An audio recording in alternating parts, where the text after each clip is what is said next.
من الشيطان الرجيم بسم الله الرحمن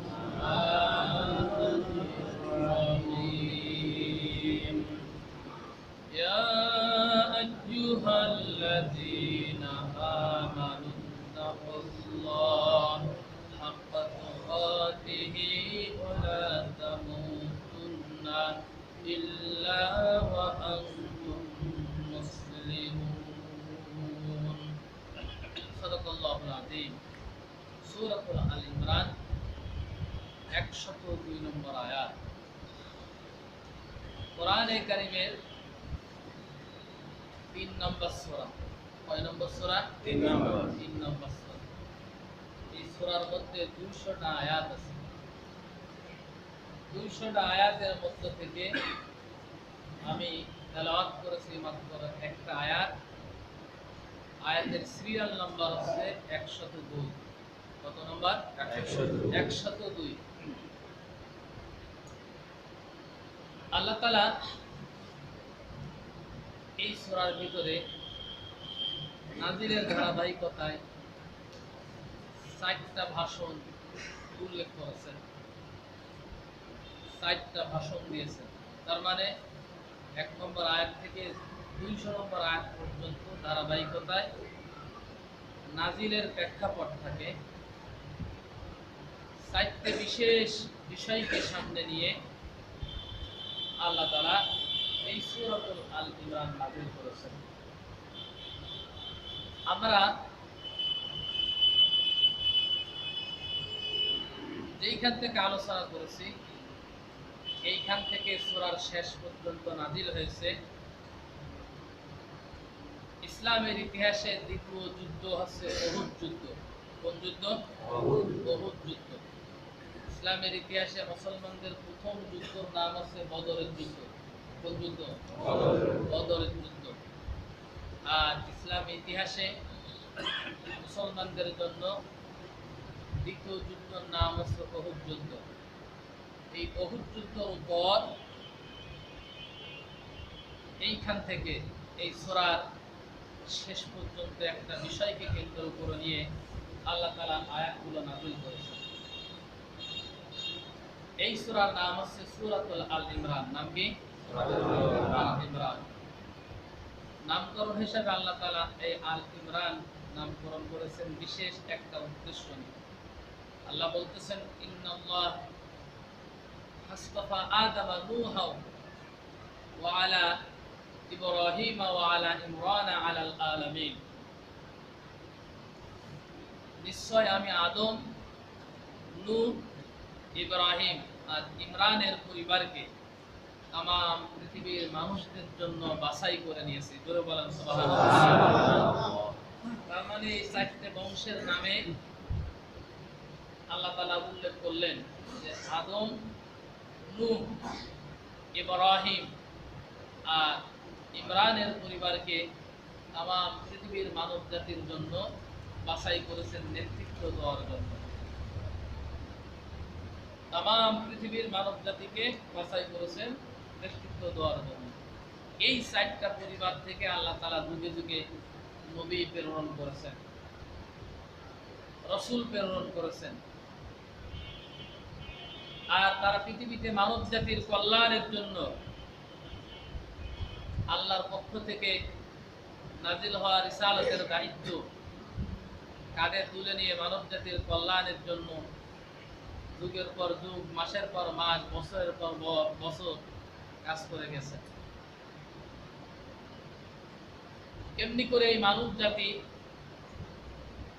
আল্লাহ রাব্বুল আলামিনের গোলামি করে আনুগত্য করে আর পরকালে তারা জান্নাতবাসী হয় এই জমিনটাকে আল্লাহর আইন এবং বিধানের মাধ্যমে পরিচালিত হোক এই হিসাবে নবী এবং রাসূলগণ পৃথিবীতে কাজ করেছে আমরা যে আয়াতটা তেলাওয়াত করেছি এই আয়াতটা আমাদেরকে বোঝাতে হলে যেহেতু আমি প্রথমেই বলে নিয়েছি যে এই পৃথিবীতে মানব জাতির জন্য কল্যাণ আখিরাতের কল্যাণ আল্লাহ তার রাসূলের আনুগত্যের মাধ্যমে আর আনুগত্য খিলাফ করলে কি হয়, আজকের এই আয়াত থেকে আমরা তা বের করার চেষ্টা করব ইনশাআল্লাহ বিমাশিয়াতিল্লাহি তাআলা ওয়া মা তাওফীকি ইল্লা বিল্লাহ। বিশ্বনবী নবুয়ত পেলেন মক্কার জিন্দেগিতে 40 বছর বয়সে। এটা ইতিহাস জানা লাগবে আমাকে। 40 বছর বয়সে নবুয়ত পাওয়ার পরে 13 বছর যাবত পর্যন্ত বিশ্বনবী মক্কায় কাজ করেছেন, রিসালাতের দায়িত্ব পালন করেছেন। এই মক্কায় দায়িত্ব পালন করতে গিয়ে বিশ্বনবী মক্কার মানুষের কাছে নিরাপদ ছিলেন না, সাহাবায়ে কিরাম নিরাপদ ছিলেন না। বিভিন্ন নির্যাতন, নিপীড়ন, এমনকি হত্যার টার্গেট হয়েছেন। শেষ পর্যন্ত বিশ্বনবীকে আল্লাহ তাআলা অর্ডার করলেন যে নবী, এখানে আর থাকার প্রয়োজন নেই, আপনি এই মক্কার জন্মভূমি ছেড়ে দিয়ে মদিনায় চলে যান। বিশ্বনবী আল্লাহর কথা মাফিক তিনি মক্কা ছেড়ে দিয়ে, জন্মভূমি ছেড়ে দিয়ে মদিনায় চলে গেলেন। মদিনায় যাওয়ার পরে নতুন কিছু গোষ্ঠীর সাথে পরিচিত হয়েছিলেন। মক্কায় তো শুধু মুশরিকরা বাস করত, আর মদিনায় মুশরিকদের পাশাপাশি আহলে সম্প্রদায়, আহলে কিতাব সম্প্রদায় বাস করত। আহলে কিতাব বলা হয় তাদেরকে যাদের উপরে নবী এবং রাসূল এসেছে, তাদের কাছে নবী এবং রাসূলদের কাছে সাথে যারা পরিচিত ছিল তাদেরকে কোরআনের ভাষায় কি বলা হয়? আহলে কিতাব বলা হয়। তার মানে ইহুদি খ্রিস্টান এরা কিন্তু আহলে কিতাব, আমরাও আহলে কিতাব। ইহুদি খ্রিস্টান আহলে কিতাব, কারণ তাদের বংশের ভিতরে, জাতির ভিতরে আল্লাহ তাআলা অগণিত নবী এবং রাসূল প্রেরণ করেছেন। বিশ্বনবী আল্লাহর পক্ষ থেকে অর্পিত দায়িত্ব পালনের ধারাবাহিকতায় মদিনায় কাজ করতে শুরু করলেন। কিন্তু কাফেররা চিন্তা করলো যে জন্মভূমি থেকে নবীজি বিতাড়িত হয়ে মদিনায় এসেছেন, তারা চিন্তা করলো একে একে আমাদের সমাজের লোক, রাষ্ট্রের লোক, তারা হিজরত করে করে মুহাম্মদ সাল্লাল্লাহু আলাইহি সাল্লামের কাছে পৌঁছে যাচ্ছে, তারা সংখ্যায় ভারী হয়ে যাচ্ছে। আমরা যে নির্যাতন করতেছি, নিপীড়ন করেছি, এইটা হয়তো একদিন তারা সম্মিলিত শক্তির মাধ্যমে শক্তি জোগাড় করে আমাদের উপর আক্রমণ করে ফেলতে পারে, নির্যাতন করতে পারে। এজন্য মদিনায় মুহাম্মদ সাল্লাল্লাহু আলাইহি সাল্লাম গেলেও যাতে সে শান্তিহারে থাকতে না পারে, সংগঠিত হতে না পারে, প্রতিষ্ঠিত হতে না পারে, এই জন্য কাফেরদের পক্ষ থেকে মুহাম্মদ সাল্লাল্লাহু আলাইহি সাল্লামের উপরে যুদ্ধ চাপিয়ে দেওয়া হয়েছে। কি চাপিয়ে দেওয়া হয়েছে? যুদ্ধ চাপিয়ে দেওয়া হয়েছে। ইসলাম কখনো যুদ্ধকে, হাঙ্গামাকে সমর্থন করে না, তবে হাঙ্গামাকে প্রতিহত করার অনুমোদন দেয়। কোনোদিনও ইসলাম কোনো জায়গায় যে যুদ্ধ বাধায়নি, বরং যুদ্ধ বাঁধিয়েছে তারা, মুসলমান সেটা কি করেছে? মোকাবেলা করেছে। এটাই পৃথিবীর ইতিহাস। বিশ্বনবী নবুয়তের দ্বিতীয় হিজরিতে বদরের যুদ্ধ সংগঠিত হলো। বদরের যুদ্ধ সংগঠিত হওয়ার পরে বদরের যুদ্ধ মুসলমানদের সৈন্যবাহিনী ছিল 313 জন। কয়জন?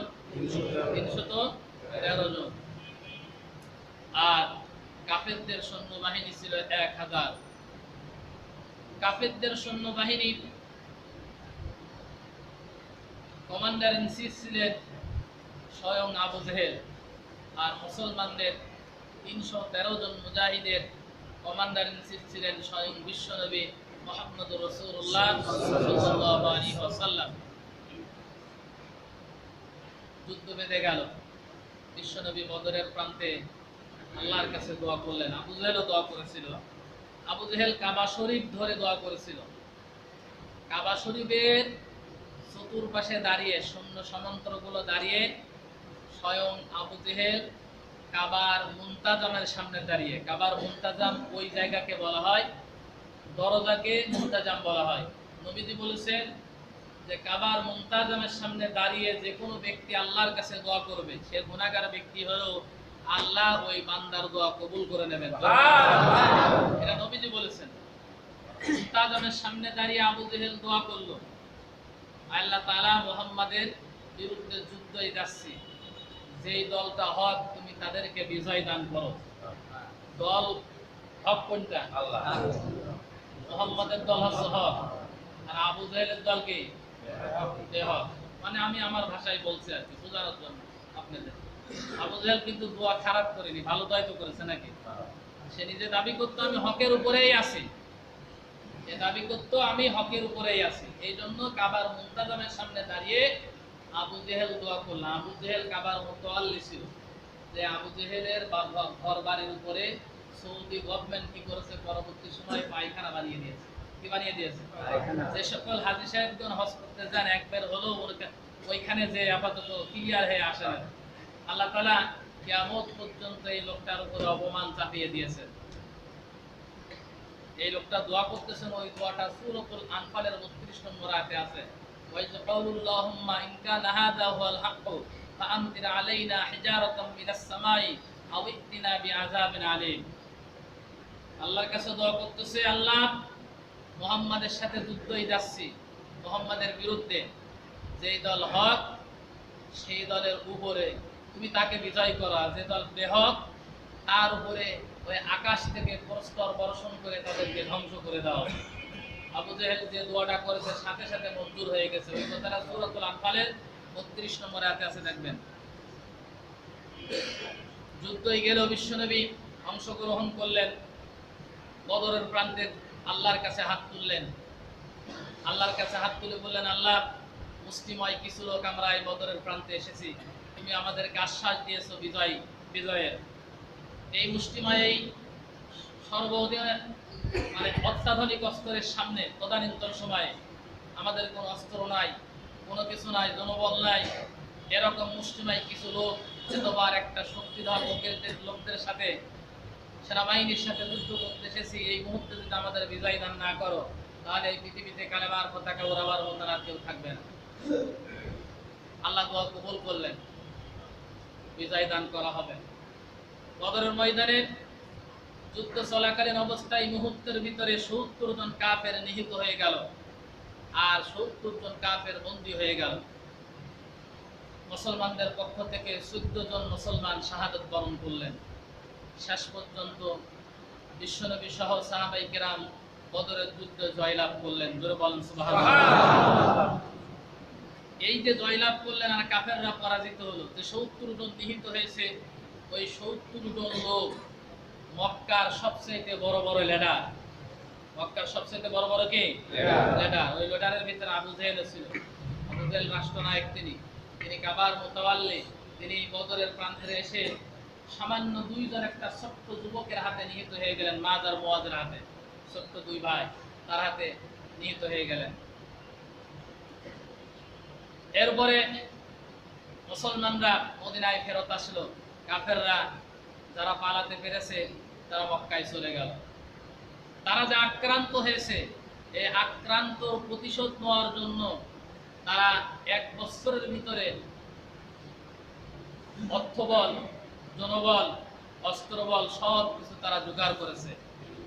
পরবর্তী বছরে বদরের আগের বছরে তো বদরের যুদ্ধ হয়েছিল বদর নামক স্থানে, আর পরের বছরে মুসলমানদেরকে ধ্বংস করে দেওয়ার জন্য 3000-এর একটা সেনাবাহিনী নিয়ে মদিনা আক্রমণ করার জন্য উহুদ নামক পাহাড়ের কাছে কাফের সৈন্যরা জড়ো হলো। মুসলমানদেরকে এই পৃথিবীর বুক থেকে নিশ্চিহ্ন করে দেবেন। কারণ আগের বছরের নিহিত হওয়ার প্রতিশোধ নেওয়ার জন্যই তারা 3000 সৈন্য নিয়ে বাড়ি এসেছে। আমার মূল যে বক্তব্য বোঝানোর জন্য বলতেছি, যে এই আয়াতটা বোঝানোর জন্য আমাকে ইতিহাস বলা লাগবে, সংক্ষেপে বিস্তারিতভাবে বলা সম্ভব না। 3000 সৈন্য নিয়ে উহুদের প্রান্তে আসলেন কাফেররা। এই দিন এই 3000 সৈন্য বাহিনীর কমান্ডার ইন চিফ ছিলেন খালিদ বিন ওয়ালিদ। নাম কি? খালিদ বিন ওয়ালিদ। তখন ইসলাম গ্রহণ করেনি। খালিদ বিন ওয়ালিদ পরবর্তী সময় ইসলাম গ্রহণ করেছে। এই খালিদ বিন ওয়ালিদের নেতৃত্বে 3000 সৈন্য বাহিনী নিয়ে উহুদের প্রান্তে যখন কাফের সৈন্যরা এসে উপস্থিত, বিশ্বনবী মদিনা থেকে বেশি সৈন্য না, মাত্র 1000 সৈন্য নিয়ে উহুদের প্রান্তে মোকাবেলা করার জন্য বের হলেন। কয় হাজার? আরো জোরে বলেন। 1000 সৈন্য নিয়ে বের হলেন। কিন্তু উহুদের প্রান্তে আসার আগেই ওই 1000 সৈন্যের ভিতরে আল্লাহর এক ওলি ছিল। 1000 সৈন্যের ভিতরে আল্লাহর এক ওলি ছিল। আসলে আল্লাহর ওলি না, ওটা শয়তানের ওলি ছিল। আব্দুল্লাহ ইবনে উবাই, মুনাফিকদের সর্দার, এই লোকটার নেতৃত্বে 300 জন লোক বিশ্বনবীর পিছন থেকে ভেগে গিয়েছিল। বিশ্বনবীর পিছন দিক থেকে ভেগে গিয়েছিল মাত্র 300 জন লোক নিয়ে। তাহলে 1000-এর মধ্যে থেকে 300 জন লোক নিয়ে যদি ভেগে যায়, থাকে কত? 700 লোক নিয়ে বিশ্বনবী উহুদের ময়দানে উপস্থিত হলেন।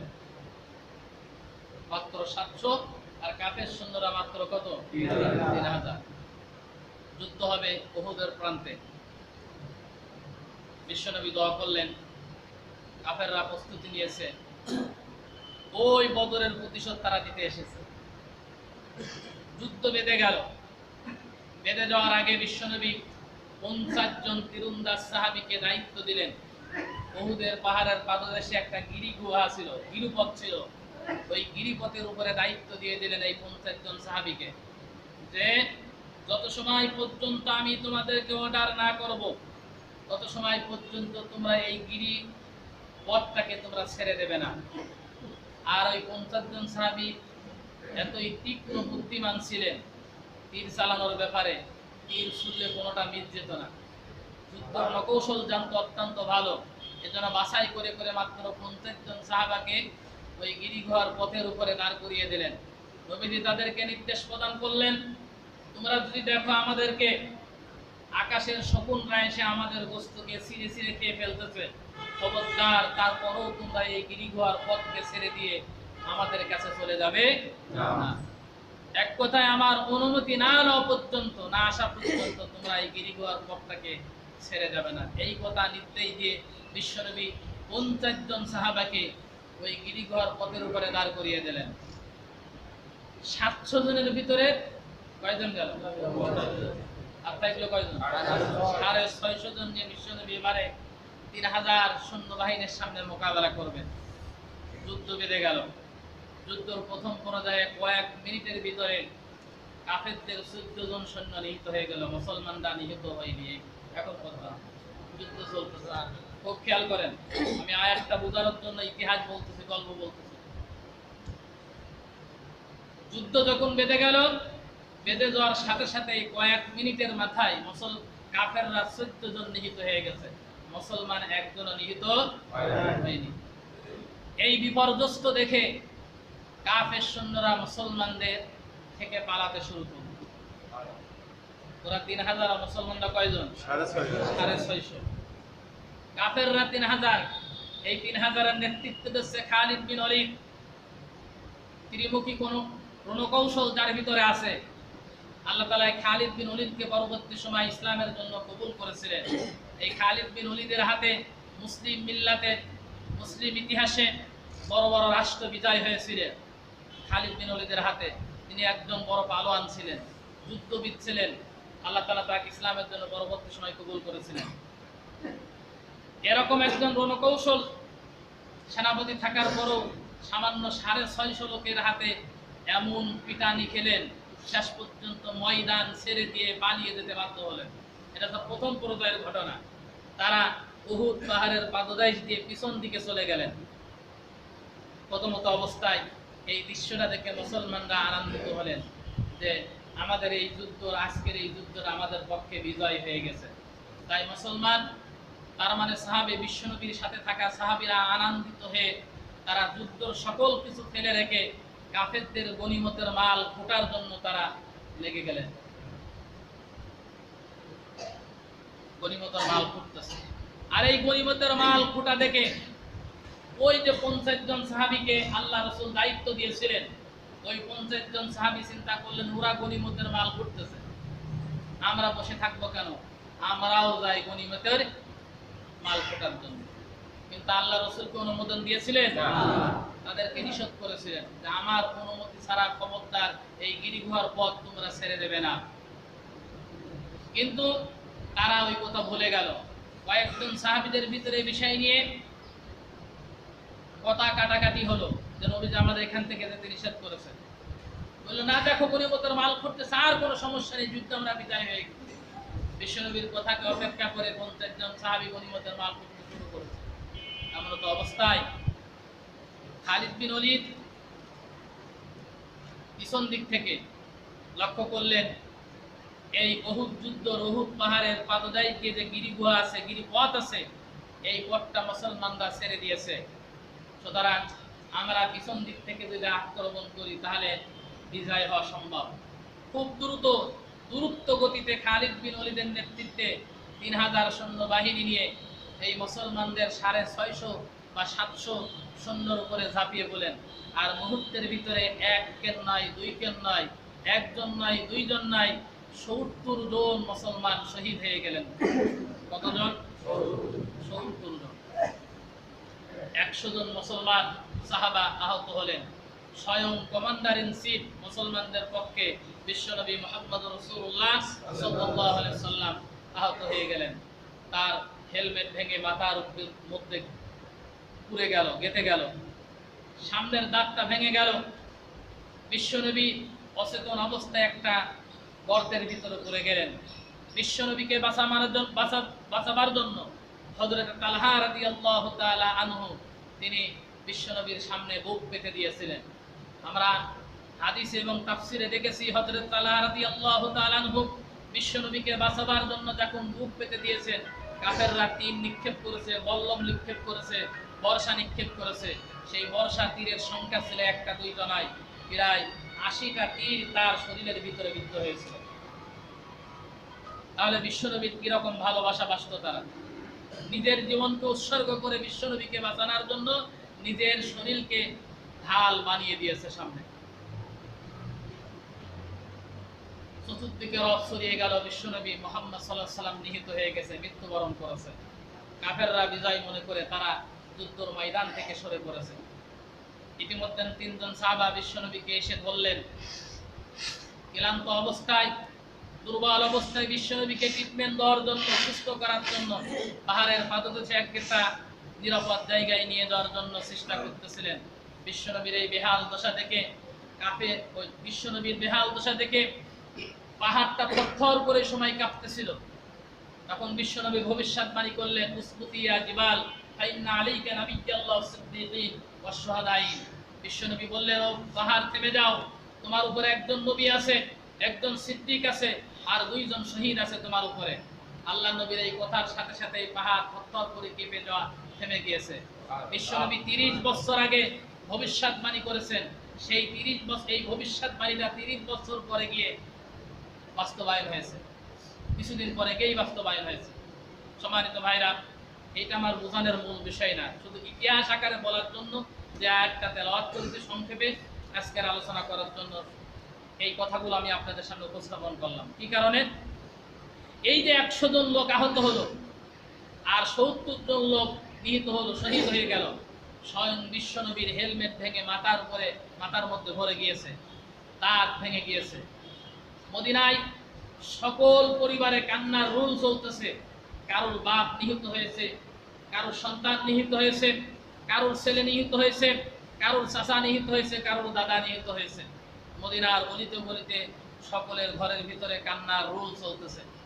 এমন তো অবস্থায় আল্লাহ রাব্বুল আলামিন এই মুসলিম সেনাবাহিনীকে লক্ষ্য করে এখান থেকে কিছু আয়াত আল্লাহ তাআলা নাজিল করতেছেন। সেই নাজিলের ধারাবাহিকতায় বোঝানোর জন্য আয়াতটা আমি তেলাওয়াত করেছি। আল্লাহ রাব্বুল আলামিন বর্ণনা করতেছেন, ইয়া আইয়ুহাল্লাযীনা আমানুত্তাকুল্লাহ, হে ঈমানদারগণ তোমরা আল্লাহর ভয় করো।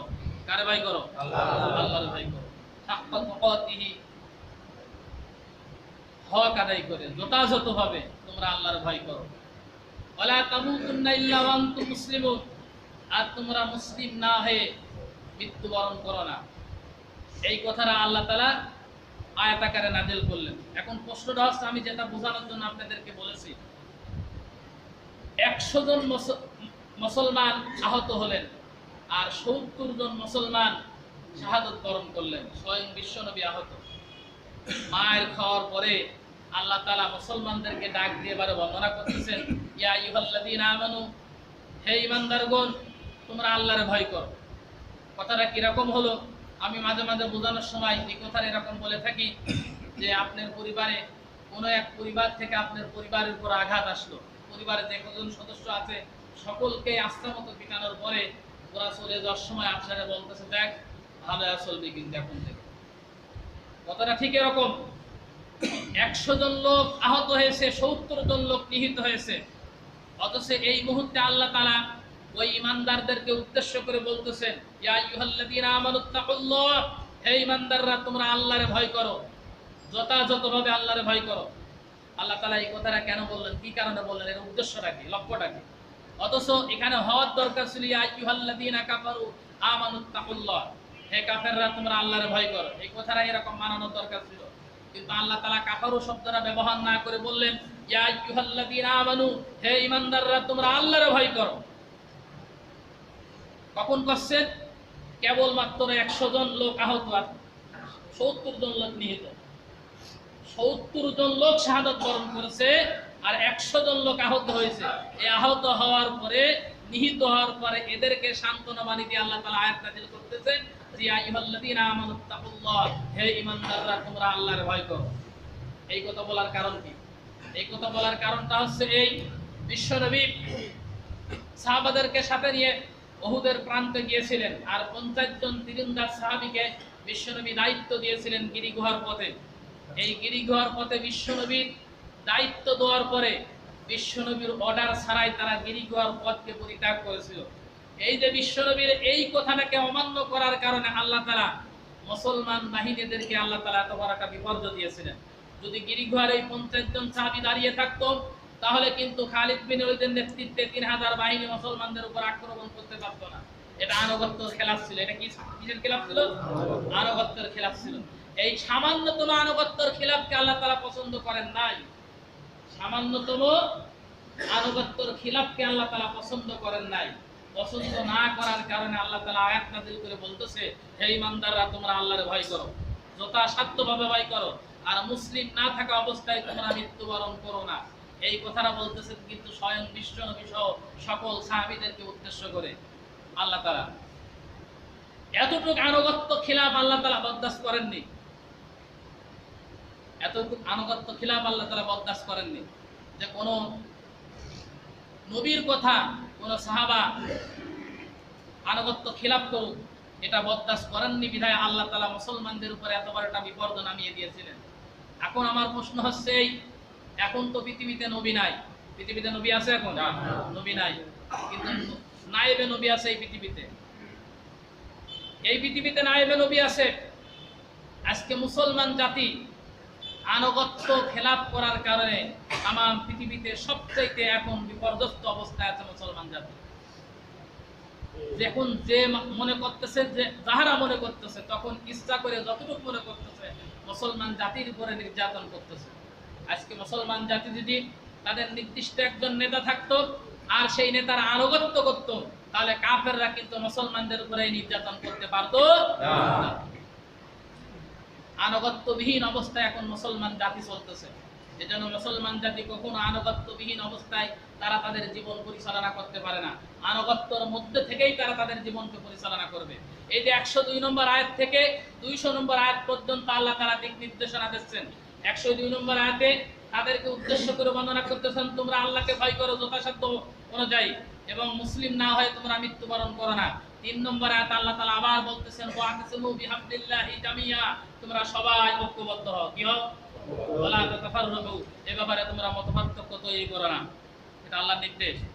4 নম্বর আয়াত আল্লাহ তাআলা বলছে, ওয়াতাকুম মিনকুম উম্মাতি ইয়াদউনা ইলাল খায়র, তোমাদের মধ্যে এমন একটা দল থাকা প্রয়োজন যারা মানবতার কল্যাণের জন্য ন্যায়ের কাজে তারা অংশগ্রহণ করবে আর অন্যায়কে তারা প্রতিহত করবে। এখান থেকে ধারাবাহিকভাবে 200 নম্বর আয়াত পর্যন্ত আল্লাহ তাআলা উহুদ যুদ্ধের পরে নাজিল করেছেন।